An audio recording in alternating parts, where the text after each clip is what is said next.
if you want to see how I sublimate on these Dollar Tree wood planks, just keep watching. My name is Leslie. My channel is all about crafting on a budget. I do sublimation, Cricut, and kid craft videos. So if any of those things interest you, please subscribe and give this video a thumbs up and hit the bell notification button so you can be notified every time I upload. And don't forget, there is a giveaway going on. So if you need to be reminded about the rules for that, stay till the end of the video. Okay, let's get into the video.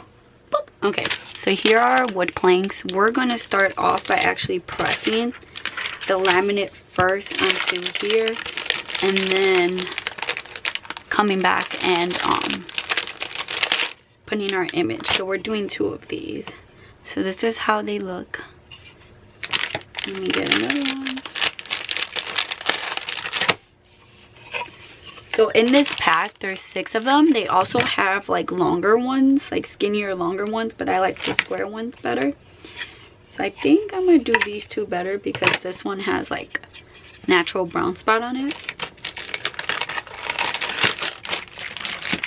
Okay, so we're gonna get our cutting mat.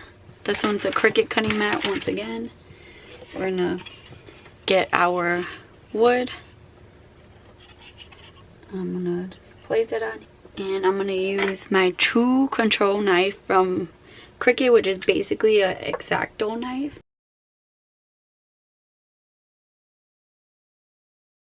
So I'm just cutting extra close to the wood. Okay, so now we're good on those. Flip them over, make sure we have it all covered. Perfect, perfect. Now we'll press these down. So now we'll take these to the heat press and we'll press them at 400 degrees for about 10 seconds. Okay, now we're going to adhere the laminate to the wood planks. So I'm going to make sure that they are lined up correctly. And this is also a good time to check my pressure. That way I don't have to do it when I'm going to sublimate. And you'll notice there's some bubbles in it. So I would say right away, just kind of pop them out. Okay. We're going to put those aside to cool. This one doesn't have any bubbles. This one turned out perfect. So we're going to put those aside and we'll let those cool. And then we're going to put our designs on them. Okay, so we got our wood planks. Now we're going to flip them over. Make sure there's no lint on there. So these planks are 4.5 by 4.5. I made the design 4.9. 4.9 by 4.9 to give it some room. So this one has bubbles. This one has a lot of bubbles. That one has none. So I'm not quite sure what caused that.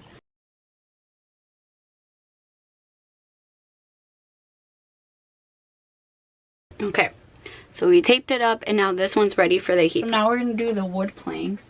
So I'm going to flip them over and I'm going to need to adjust my pressure to these for sure.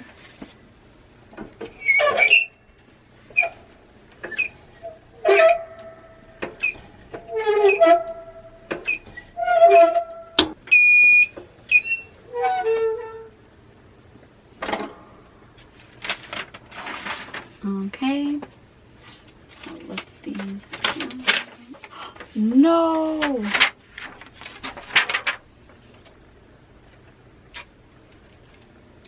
That one did not get enough pressure. Oh man.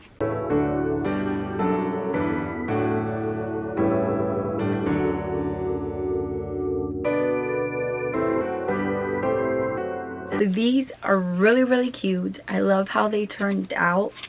A thing to note is sublimation is transparent and the wood is going to alter the color. So the places that are kind of whitish, those are going to look different.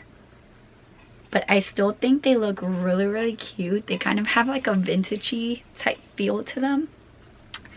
These would look good in the office. Just add like a command strip on the back, or you can add those little hooks, if you know what I'm talking about, to hang on the wall.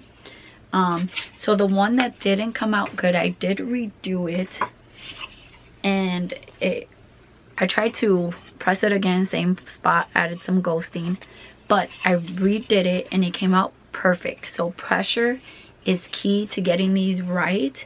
So make sure that when you're pressing the laminate first, make sure that you put enough pressure and that you do it for enough time that there's no bubbles or wrinkles, because that, if there's wrinkles, it's not gonna come out good. So make sure there's no bubbles or wrinkles, but it came out really, really good. These can make really cute gifts, especially if you buy the little hooks and screw them on to the back. So cute.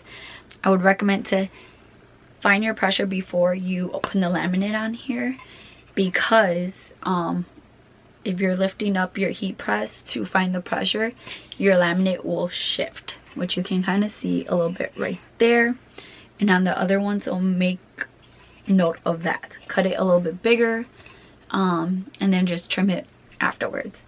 But cute. I love how these turned out. If you loved this video, don't forget to subscribe, give this video a thumbs up, hit the bell notification button so you be notified every time I upload, and make sure to watch my 10 days of Craftmas videos, which will be pretty much all Dollar Tree sublimation videos. So keep your eye out for those. And yeah, I'll see you in my next video. Don't forget about the giveaway. If you need to hear the rules of that, stay to the end. Okay, it's coming right now. So please excuse my appearance right now. I am editing and I realized I never gave you the giveaway rules. They were in the bottom. They're in the description box, so make sure to look. They were in the bottom of the first video in the 10 days of Craftmas. So the giveaway starts on December 16th, so it already started by the time you're watching this, and it ends on December 26th, so the day after Christmas is your last day to enter. And here are the rules. You have to be subscribed to my YouTube channel. You have to be following me on Instagram at EdenGraysDesigns.co. It will also be linked down below, and you got to be following my Facebook page at LeslieIrene.xoxo. And most importantly, you got to be commenting and liking on every single video in these 10 days of Craftmas. I will be checking, and you need to do all of those in order to be entered into the giveaway. And yeah, good luck. Thank you guys for supporting me. I cannot believe that we are almost at 800. I'm not sure if by the time this video goes live if we are at 800. We might be, but thank you guys so much for your support. It means so much to me, and this giveaway is just a little way of me giving back to you guys for you guys supporting me. Look, I'm getting emotional. This is just my way of giving back a little bit. It's not a lot, but thank you so much for supporting me. It means so much to me, and I love you guys, and good luck on the giveaway.